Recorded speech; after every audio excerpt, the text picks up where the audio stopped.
Once upon a time, a wise scholar left his home and wandered into a quiet village called Emmet.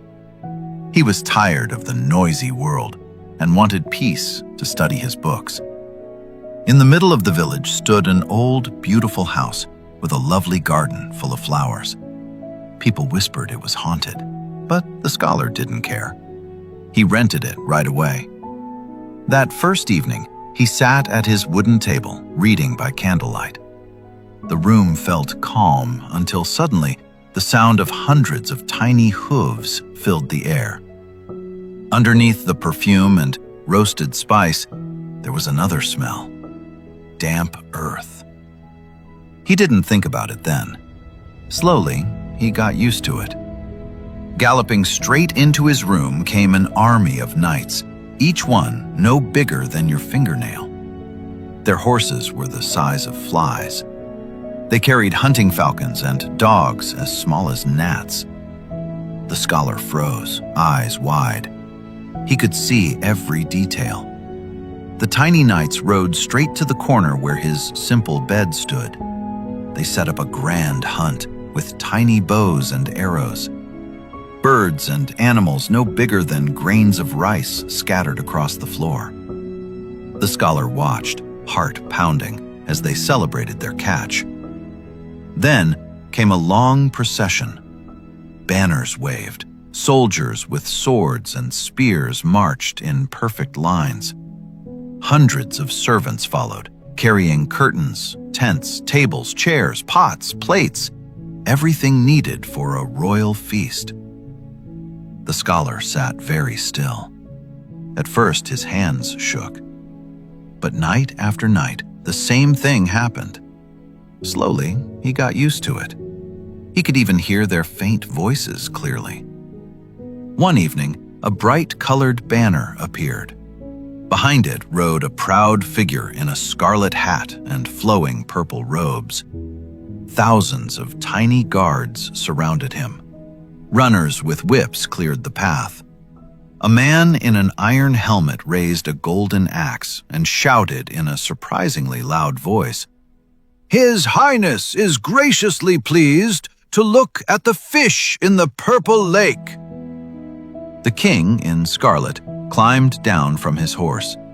His servants quickly set up elegant tents right on the edge of the scholar's ink saucer, the small dish he used to wet his brush.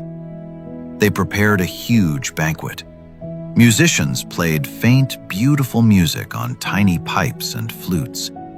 Dancers twirled in purple, scarlet, and green robes. The smell of roasted spices and rich food drifted through the whole room. The scholar could hear every laugh, every toast, every order. After 3 courses, the king clapped his hands.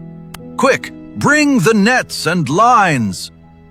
Tiny nets flew into the ink saucer. They pulled out hundreds of thousands of fish.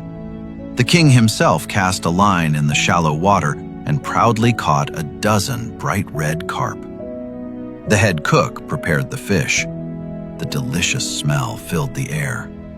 The king leaned back, full of pride.